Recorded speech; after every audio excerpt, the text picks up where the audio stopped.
Mohon izin, dengan tidak mengurangi rasa hormat saya kepada Bapak Kapolri, Bapak Kapolres Tegal Kota, dan Bapak Kapolsek Tegal Barat, perkenalkan nama saya Diah Arin Nur Fatma. Saya istri dari Bribtu Giovanni Angger Pratama yang saat ini berdinas di Polsek Tegal Barat.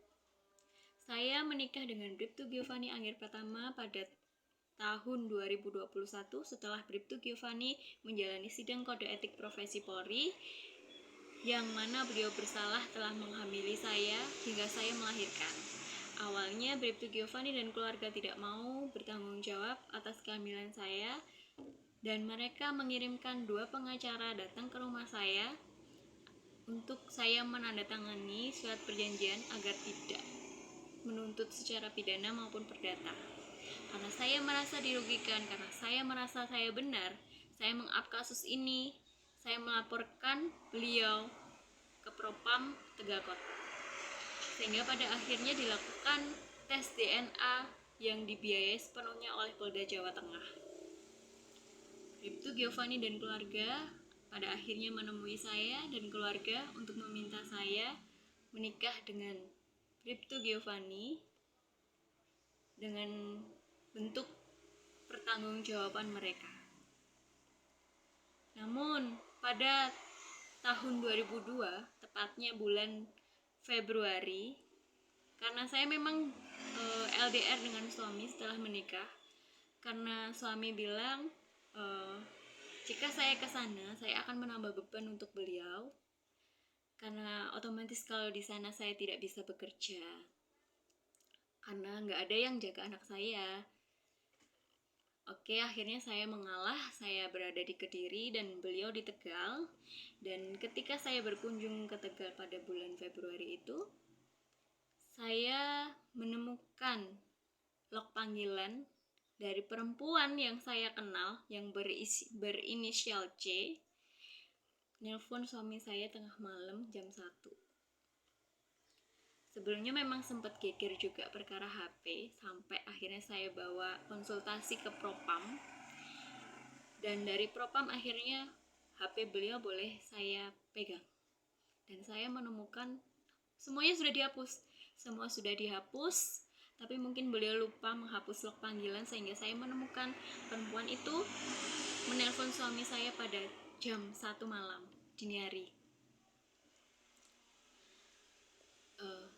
Saat itu kondisi mental saya benar-benar gimana, di situ kondisi mental saya sangat down sekali sehingga saya melakukan hal bodoh dengan cara menenggak racun sehingga saya dilarikan ke rumah sakit waktu itu. Saya pikir semuanya akan selesai, tapi ternyata saya salah. Kekerasan verbal yang saya alami lebih parah dari sebelum-sebelumnya. Sehingga saya memutuskan untuk pulang ke rumah orang tua saya lagi, pulang ke Kediri, menenangkan pikiran saya, berharap semua akan baik-baik saja. Tapi ternyata saya salah. 4 orang teman saya memberitahu saya bahwa mereka telah diteror oleh akun yang mengatasnamakan saya dengan mengirim foto saya tidak memakai baju. Pikiran saya, gak mungkin ini suami saya, gak mungkin. Tapi dalam hati kecil saya, siapa lagi kalau bukan suami saya sendiri. Tapi saya tidak punya cukup bukti. Sehingga pada bulan Juni saya kembali lagi ke sana. Saya berdamai sama diri saya sendiri. Oke, saya mau ikut suami saya apapun yang terjadi. Tapi pada kenyataannya di sana saya diperlakukan sangat tidak baik oleh suami saya. Meskipun saya telah menjalankan kewajiban saya sebagai seorang istri. Tepatnya pada bulan Juni pertengahan, karena saya meng-up video TikTok yang memperlihatkan kami sedang berada di kamar yang sama, dan anak saya yang saat ini berusia 2 tahun sedang membangunkan papanya, karena memang papanya berpesan, aku bangunin ya pagi, aku masuk pagi. Aku video waktu itu, aku up. Ternyata ada yang gak terima dengan video itu dan mengirim ke suami saya. Saya dikatakan tolol, bodoh, SDM rendah, segala macem, gak ngotak.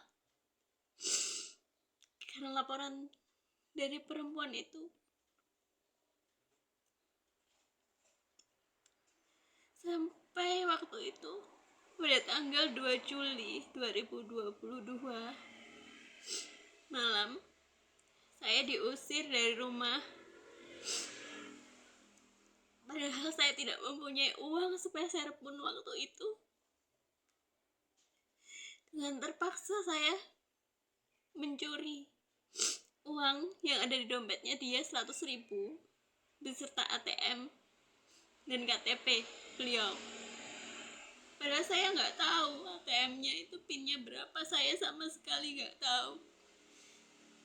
Waktu itu malam-malam, kondisinya mendung mau hujan. Saya bawa motor, bawa anak saya, bawa barang-barang. Saya pergi ke Polres.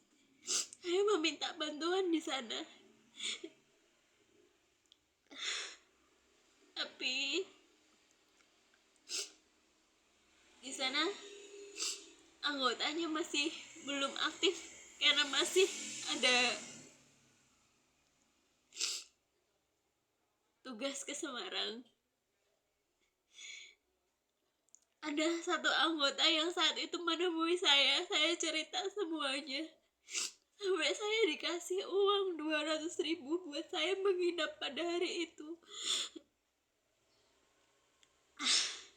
Lalu saya meninggalkan Polres dan saya muter lagi buat nyari penginapan karena di sana saya nggak ada siapapun. Apalagi kondisinya hujan deras. Dengan gendong anak saya doa, Tuhan tolong saya. Sampai pada akhirnya jam 2 pagi saya baru menemukan penginapan agar anak saya bisa tidur. Dan gak tahu kenapa saya gak sengaja menemukan HP suami yang saya gak tahu di dalam joknya suami.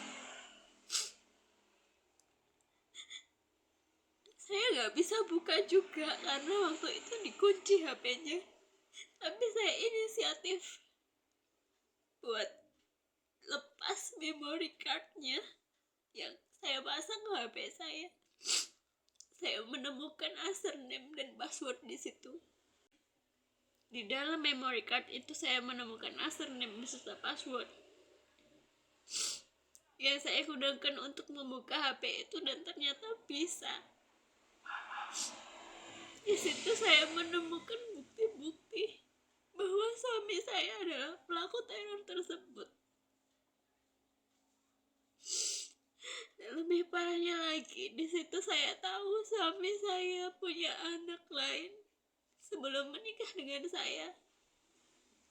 Saya sempat mencoba menghubungi perempuan ini untuk mengklarifikasi, dan ternyata memang benar. Karena dulu dia takut untuk mengup kasus ini karena tekanan dari mertua saya, sehingga dia memutuskan untuk tidak menuntut kepada suami saya. Saya mencoba melaporkan kejadian ini ke Polres Tegal Kota. Saya ke SPKT dan kemudian diantar ke PPA. Di PPA saya konsul, saya bilang saya mau lapor, tapi unit PPA bilang ini semua unsurnya nggak masuk, nggak bisa dilaporkan, ini tunggu penjabaran dulu. Waktu itu saya menyerahkan setengah buktinya saja ke PPA, yang lainnya belum, tapi sudah dibilang penjabaran. Ketika saya bilang, Bu, ini saya mau nganter bukti-bukti yang lain yang lebih kuat, mereka bilang gak perlu Mbak, nanti aja. Loh, ini maksudnya apa? Saya belum ada bukti tapi semua unsur saya udah dibantah semua. Nggak sampai di situ, saya sempat follow up beliau setelah 3 hari. Bu, ini gimana? Nggak dibalas, malah nggak dibaca sama beliau. Saya sempat ngadu ke Propam juga, tapi Propam bilang Propam nggak ngurusin masalah seperti ini, pasalnya masih dibantah. Padahal harusnya pasalnya masuk, entah itu KDRT psikis, entah undang-undang ITE. Jika memang, tapi mereka bilang yang masalah dia punya anak dari perempuan lain itu tidak bisa dilaporkan. Yang harus melaporkan adalah perempuan itu sendiri. Tapi yang saya tahu, kode etik profesi seorang anggota Polri, jika mereka melakukan hubungan badan di luar pernikahan, itu sudah termasuk melanggar kode etik. Tapi kenapa sangkaan pasal saya dibantah dan laporan saya sama sekali tidak ditanggapi dan mau dilempar ke reskrim? Saya jelas tahu di reskrim saya sama mungkin gak akan bisa juga, karena mendiang mertua saya adalah orang reskrim dan suami saya juga pernah dinas di reskrim di Intelkam. Saya sampai ngadep ke Kapolsek dan Kapolsek bilang, tapi Mbak, kata Mas Angger, Mbak yang pergi dari rumah tanpa izin. Mohon maaf Pak, seharusnya Bapak sebagai pimpinan tidak seperti itu. Bapak harusnya menampung. Gimana benarnya, bukan kata Mas Angger aja. Pada saat saya bilang ke beliau, ya udah saya tunggu Anggernya di sini Pak, saya bilang di depan. Beliau bilang, wes Angger lagi. Mana ada Pak kayak gitu Pak. Sampai saya menunggu suami saya yang ternyata ngumpet di musola waktu itu sampai sore, sampai anggota Provos Tegal Barat itu kasihan sama saya, sehingga saya dimediasi sama suami saya. Akhirnya di situ dia ngaku kalau dia memang nggak maksud ngusir saya, itu karena emosi, bilangnya gitu. Saya dibelikan tiket pulang beserta uang saku yang disuruh oleh Provos tadi.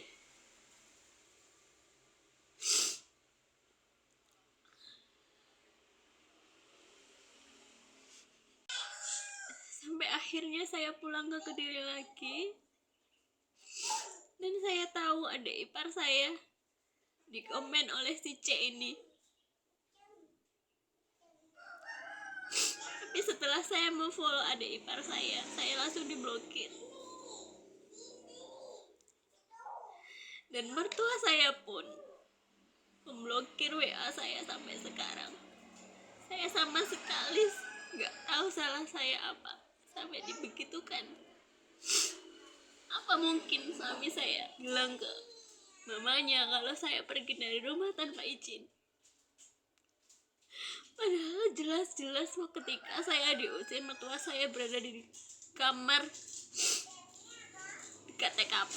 Yang jelas saya tahu itu pasti dengar dari dalam, tapi tidak mencoba menghalangi cucunya. Istilahnya saya bawa anak usia 2 tahun pergi dari rumah naik motor hujan-hujan malam-malam waktu itu.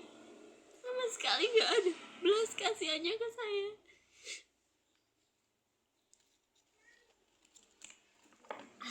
Dengan ini saya berharap keadilan yang seadil-adilnya untuk saya dan anak saya, karena saya udah gak tahu lagi harus berbuat apa untuk membiayai diri saya sendiri pun, dan anak saya aja kami serba kekurangan. Dia ngasih nafkah saya itu sangat minim, hanya 600.000 per bulan. Saya harus bersabar sampai kapan?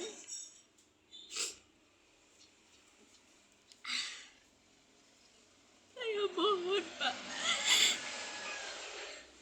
untuk memberi keadilan untuk saya. Lewat video ini